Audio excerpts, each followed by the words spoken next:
Hey everybody! It's time for another video game music countdown video. Yeah.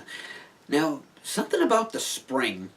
I feel like it's the best time for nostalgia and retro gaming. And of course, when you're playing a retro game or you're listening to the soundtrack from one, memories always start flooding back. And I think, even with all the different genres of like video game music and stuff, like the different, you have like the upbeat ones and then the like heavy thrashing ones and stuff, but I like all the different forms, but it's something about the ones that are more like soft and like calm and stuff. Those are the ones that really take me back to like my childhood and stuff. Maybe because it's like it was a time of innocence, so to speak. But well, yeah, let's just get right into it. So here's number 10. These are the songs that are the most nostalgic to me, calming. Obviously, the higher it is on the list, the more nostalgic it is to me.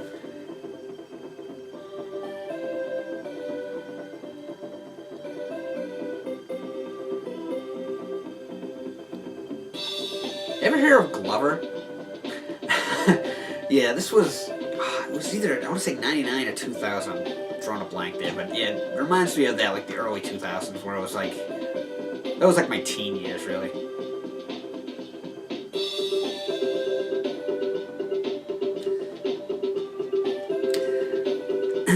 Yeah, Glover was, I think the reason I like that game so much is just, it's such a random concept. I mean, look at like other popular platformers, even ones that are like, I mean, you have like, well, there's a plumber, and then you have like a blue hedgehog, and then there's like all these other kinds of crazy characters and animals and stuff, but in this case, you're a glove.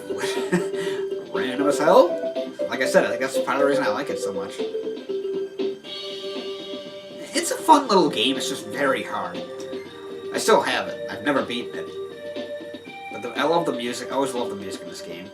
This one in particular. This is from the prehistoric realm with the snow one. Let's skip on to number 9. Oops. Yeah, I don't know what the hell was going on there. My phone keeps glitching, sorry. That's what I'm using the Bluetooth thing here.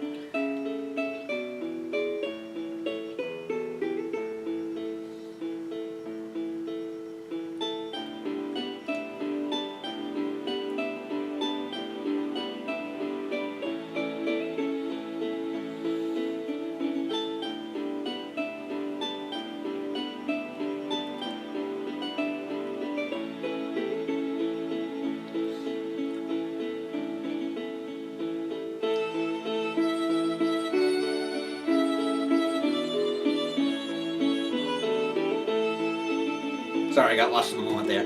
This is from Suikoden 2 for the PS1. Now, I've talked about this game more in my top 5 JRPGs video, but basically it's an JRPG where you basically build an army. So when your castle, your headquarters, whatever you want to call it, and you have all your allies, and there's like soldiers and civilians walk around that interact with each other and stuff, and when your castle, the more people you get, your castle levels up, and I think it's somewhere between level 2 and 3 that the headquarters theme changes. This is the original one. There's another one which is a little more like upbeat and perky, but I always kind of like this one, and it's just so, yeah, it just kind of fits the atmosphere, I think, a little bit more, because you're like going off all those battles and warfare and something. You come home to this peaceful, like,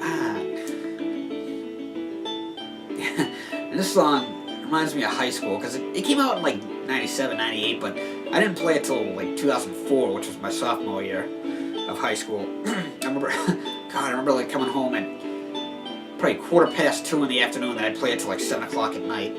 I love that game, this game. I actually just played through it again recently.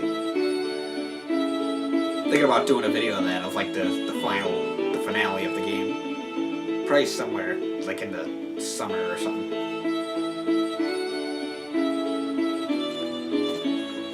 Cat stretching, looks like it's her music.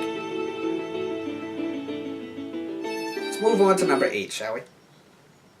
This one takes a second. It's like that when you play the game, too.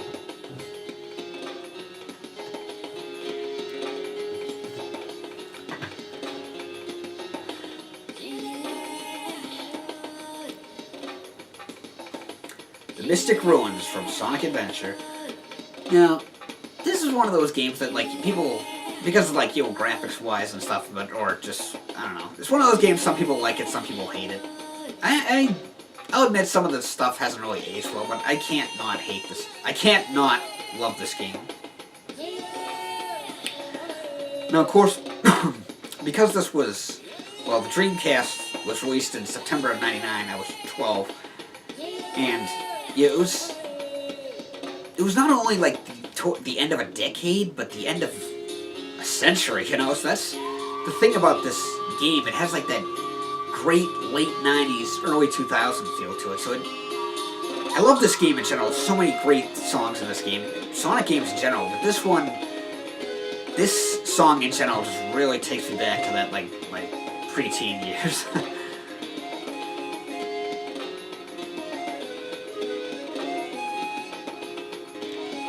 The train heading for the Mystic Ruins is now departing.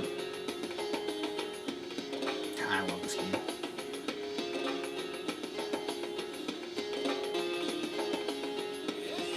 I actually kind of like the concept of this game, how it's like different characters and each of them have like different modes. They should do another Sonic game like that.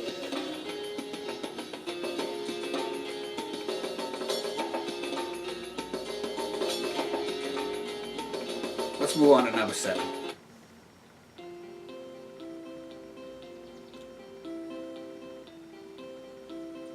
Here's a game my neighbor and I played the crap out of. Tetris Attack. This was the Poochie World, or no, Forest World Poochie stage. Yeah. This game, I'm pretty sure it was 96. Like, I think like the summer of 96, and I got it for Christmas that year, and my neighbor and I used to play this all the time. A lot of great memories playing this. You know, so naturally, this game, and then the music in general, just really takes me back to that, like the golden years of when him and I used to, God, we were like inseparable practically. Like we used to play all the time outside. You know, we play video games and we play with toys and stuff. So this game just really brings me back to that. And I went through all the soundtracks from, I mean, all the different songs in this game, but I think it's this one just really is the most, yeah.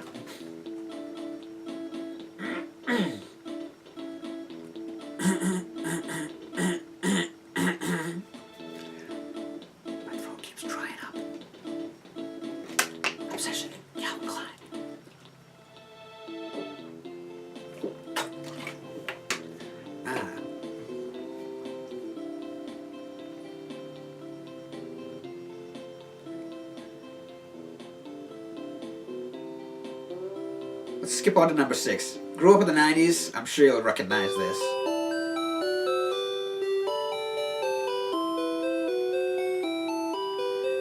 Good old Pallet Town from the original Pokemon. It's funny, I remember when Pokemon first came out, and it was one of those things, it was like, even though it's still huge today, it was technically like a fad. You know, because it was one of those things that was like huge and it was everywhere, and like everybody had to have Pokemon merchandise, myself included. But unlike other 90s fads, it's still around. Like, God, I remember I had Pogs, I had a Gigapet, I had a Furby, I had Beanie Babies. I actually still have my Beanie Babies. I might sell them at some point or something, I don't know. I got like a huge box of them. I'm sure it's probably worth a pretty penny. Yeah, I was obsessed with Pokemon when it came out. I still love it, but not as crazy about it as I once was. New one looks awesome. Coming out for the Switch. Let's head over to number 5.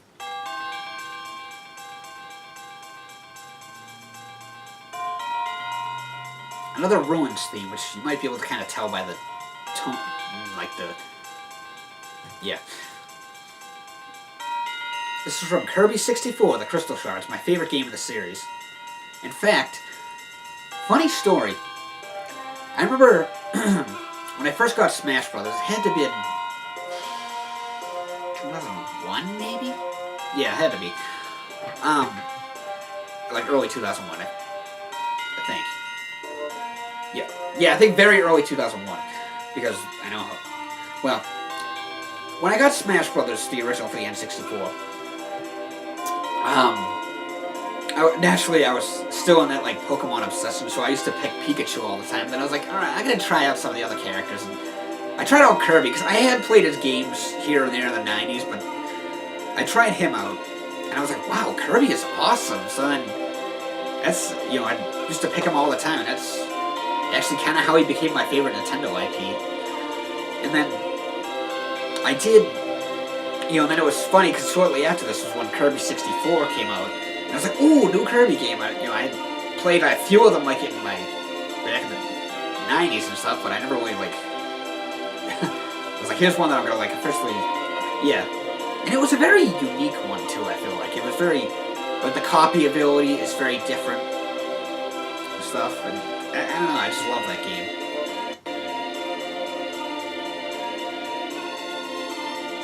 Let's head over to number 4. Another N64 title.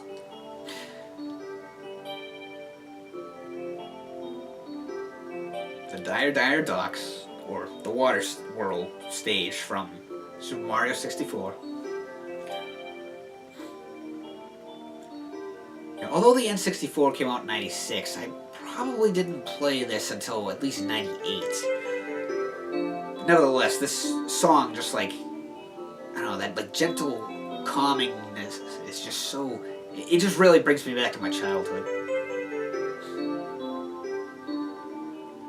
Because I was probably like I said, I was probably about 10 or 11 when I first played this. Even though it came out earlier.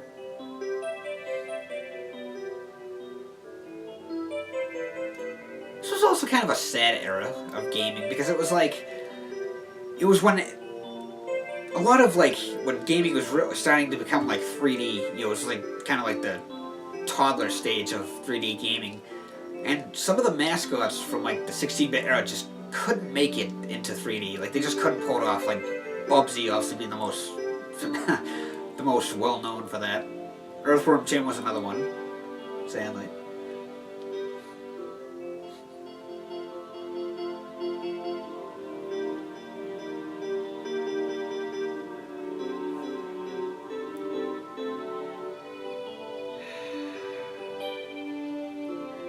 Let's head over to number 3.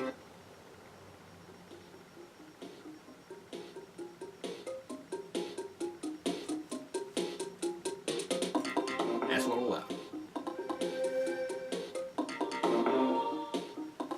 Brinstar Overgrown from Super Metroid. I've played a hand. I never played all the Metroid games. I played a number of them. This one would probably always be my favorite. I don't know. Maybe it's just because it's the first one I played. And I don't know. It's one of those games. It just never gets old. Like I don't know. Something about it. It's just, that game is a masterpiece. Anyway, you look at it. And I love the music in this game. I think that's definitely one of the things I love about this game is the music. If there's one song from this game that really brings me back to my childhood years, it's definitely got to be this song. Maybe not as soft as some of these other songs, but still kind of there.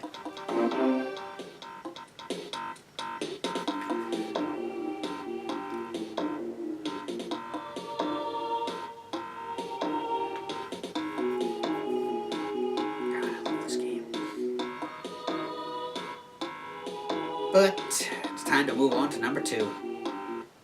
And I'm not talking about... Never mind. Okay, random ad.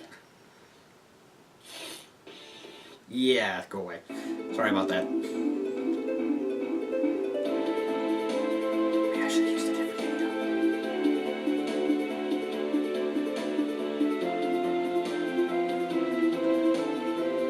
The overworld theme from Final Fantasy IV, or Final Fantasy II, as it was known on the SNES, at least the North American version, but, I think we all know that story. Yeah, I think this was probably not only the first Final Fantasy game, well, I know it was the first Final Fantasy game I ever played, but I think it was also the first JRPG I ever played as a kid, which I was probably like 6, 7 when I played this, because my brother had it and he let me have a guy on it. I don't know how many people still say that. I mean, well, yeah. we used to say, oh, can I have a guy on this game? Or, which really meant like a save profile or something. I don't know how many people still say that, like I said. This is definitely my favorite Final Fantasy game. And I think this one, personally, I think this one has the best music too. Like, the boss theme is just, that is literally, I think, the best boss theme out of the Final Fantasy games. Like, the other ones are good, like 6 and 7, etc. But there's something about this one,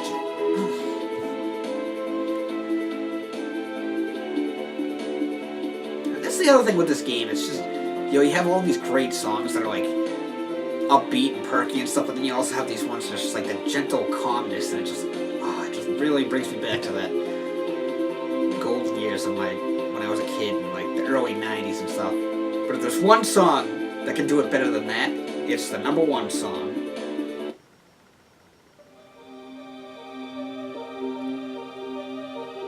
The Aquatic Ambience from Donkey Kong Country.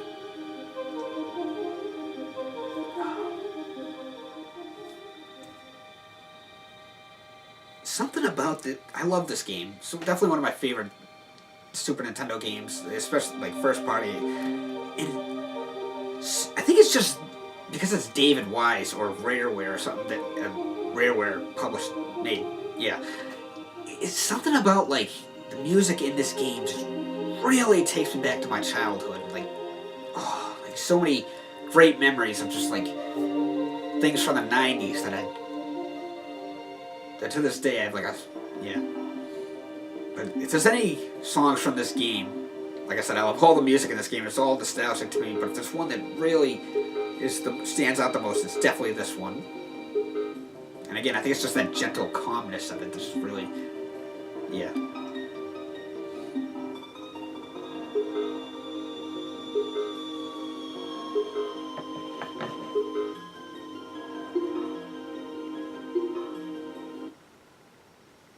And it just froze. Well, I guess that's a good way to go out on, so I was about to end this anyway. Thanks for nerding out with me with some nostalgia, and I'll see you next time. Butthead!